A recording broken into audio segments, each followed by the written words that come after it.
vamos a cambiar las reglas de este sistema para que no agobie más el hambre ni la miseria. Volvamos a nuestras raíces, sin copia ni calco de nadie.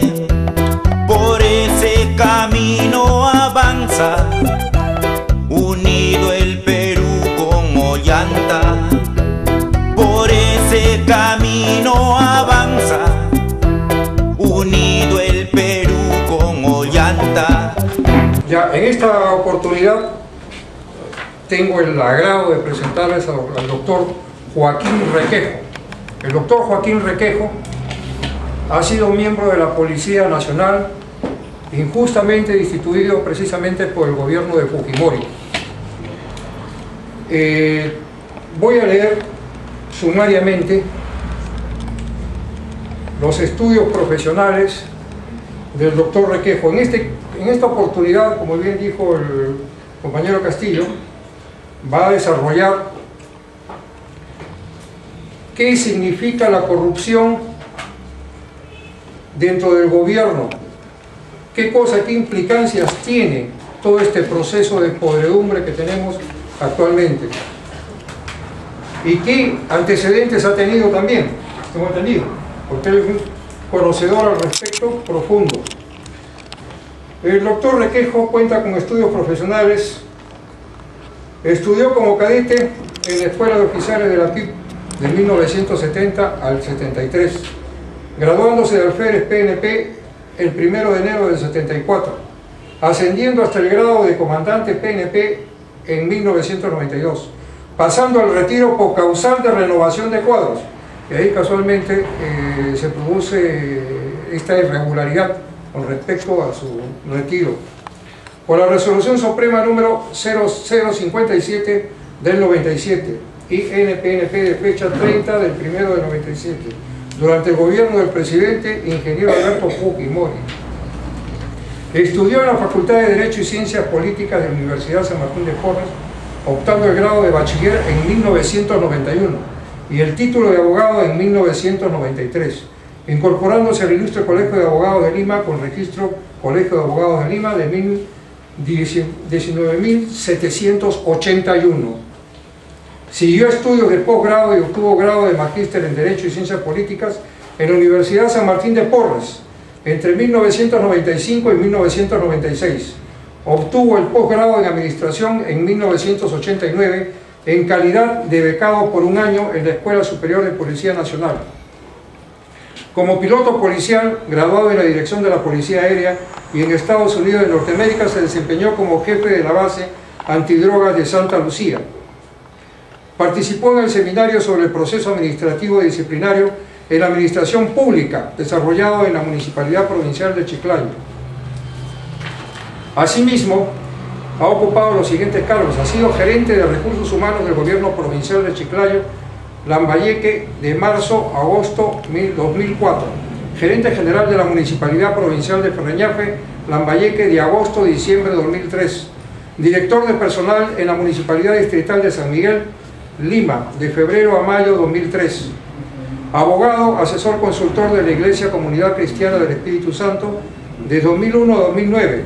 Abogado, asesor de la Iglesia Cristiana Pentecostés del Movimiento Misionero Mundial, 2004-2009. Asesor legal en la empresa Construcciones Residenciales de 1997 a 2005. Se desempeñó como aviador policial, como jefe de la base aérea policial antidrogas de Santa Lucía, Tingo María, 2002. Estando prestando servicios en Alincote, fue jefe de la Oficina Nacional de Bienes Incautados por delitos de terrorismo y de traición a la patria, sobre lo cual él le va a hacer un hincapié muy importante. Estando asignado en la Contraloría General de la República de 1982 a 1987, trabajó por el tiempo de 6 años siendo capitán y mayor PNP, efectuando investigaciones y exámenes especiales en las entidades públicas. Asimismo fue asesor policial de las comisiones investigadoras del Congreso de la República, casos y del Perú, aduanas, ICE, BCR, etc. Así, ustedes podrán apreciar con todo este bagaje de experiencias tanto académicas como laborales, La importancia de la presente exposición del doctor Requesco va a tener una gran trascendencia. No voy a extenderme más al respecto y dejo con ustedes al doctor Requesco en el uso de la palabra. Gracias.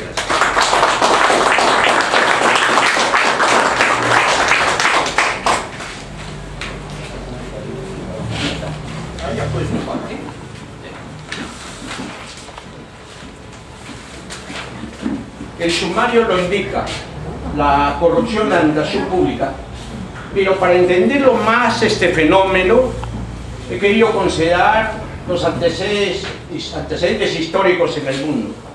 ¿Cómo podría generarse esto? ¿Quién no ha leído la Biblia o por lo menos parte de la Biblia? Y si alguien tiene duda, este es el Caballo de Troya, son 7 tomos de Juan José Benítez, español, que ha hecho un estudio analítico y hasta crítico de la Biblia.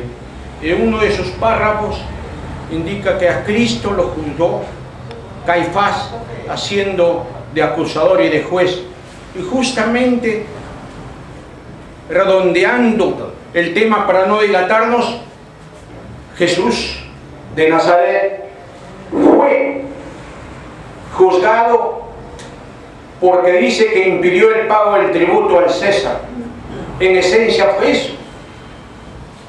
Y cuando ustedes recuerdan que en algunos pasajes de la Biblia Jesucristo, estando en la iglesia, lanzando con un látigo, arrojó a los mercaderes, se aclara en la historia bíblica analizada por Benítez de que Cristo no los arrojó por ser pobres, por ser haraposos, por ser miserables, sino porque utilizaron el nombre de Él para recibir coimas de ovejas, de carneros, como parte de los impuestos que pagaban en aquella época al César.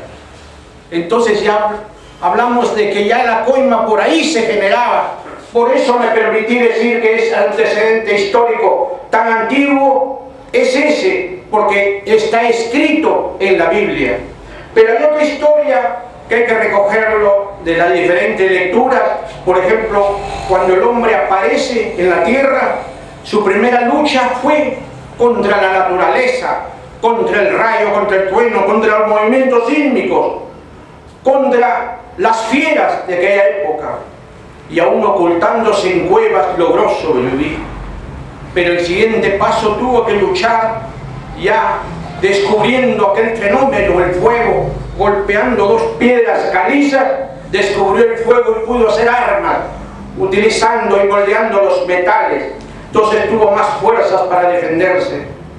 Pero era nómade, nunca estuvo en un lugar, siempre estuvo, porque el clima también era irregular en aquella época, y se trasladaba de un pueblo a otro, de un lugar a otro, que estoy hablando de pueblo con, perdónenme el error, de un lugar a otro, de un valle a otro, de distancias cercanas o lejanas. Ahí es donde él se da cuenta de que tenía que criar animales, por eso los domestica, tenía que realizar el trabajo de la agricultura, al descubrir que los grandes sembrados germinaban. Y ahí él comenzó a separar su pequeño territorio, entre comillas, para que nadie u otro lo poseyera. Por otro lado, descubre también él, aparte del fuego, descubre el sentido de la propiedad. Cuando él se apropia de ese lote, se apropia de su casa, porque él hizo esfuerzo para cazar a ese venado, a ese cordero, él lo tomó como propio. No dejó que alguien lo despoje de esa presa, y ese concepto de propiedad es el pronombre posesivo, mío, tuyo, suyo. Ahí concibió por primera vez el sentido de propiedad. Dice que cuando el hombre comienza a entender por primera vez en el mundo el sentido de la propiedad, de lo propio, ahí nace una grandeza, pero también un conflicto. Porque ya no lucha contra los animales, contra la naturaleza, sino lucha contra otros hombres.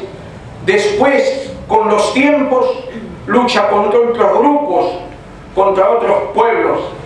Y ahí es cuando tiene la necesidad de designar a un hombre, al más musculoso, al más capaz, al más guerrero, para que lo defienda. Y ahí tiene un hombre preparado para esos fines. Posteriormente eso devendría en Fuerzas Armadas. Pero también se bifurcó otra idea administrativa, y ahí se generó los pequeños caciques reyes. Y él depositó su poder personal e individual, porque así lo narra la historia con claridad, y el sentido común de cualquier persona lo entiende así.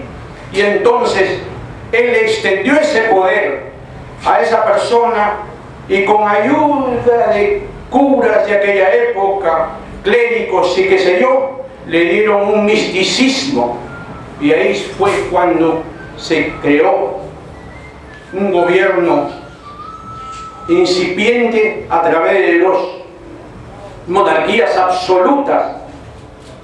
Eso fue en milenios, una lucha incansable, muertes, porque la religión se unió a ese poder, y ustedes saben que hasta la Inquisición se dio.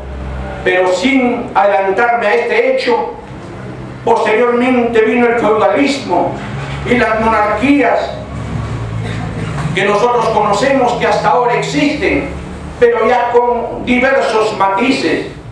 Pero lo que quiero decir con estos ejemplos y estas expresiones es que el pueblo se iba organizando primero como un villorrio, una comarca, un pueblo pequeño, varios pueblos, y ellos extendieron a una persona que se llamó rey el poder para que los gobierne.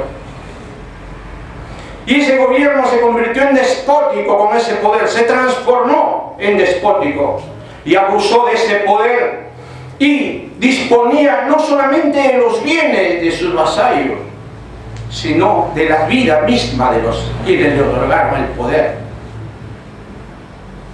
Miren cómo va surgiendo todos los actos corruptos en el mundo. Por eso me he permitido darme esas índices para narrarles cómo se va generando. En el devenir de los tiempos, esos reinados se convirtieron en democráticos, en gobiernos, republicanos, y estos republicanos devinieron luego en gobiernos que hoy lo conocemos como democráticos, que nosotros concurrimos alegremente con la frente adulta o aperturados a colocar nuestro voto. Se entiende, es el acto más sano de las personas, no de delegar a una persona así al dedo, sino eligiendo con la voluntad secreta de cada uno, y le extiende el poder al ganador. Pero ya Goebbels en la Segunda Guerra Mundial nos demostró cómo en paralelo el poder económico iba estudiando la caracterología del ser humano, cómo dominarlo. Por ejemplo, el gran estudioso de la conducta humana, práctico, era Goebbels, y lo aplicó. Nosotros sabemos, en forma simple, dice: miente, miente y miente, que algo queda.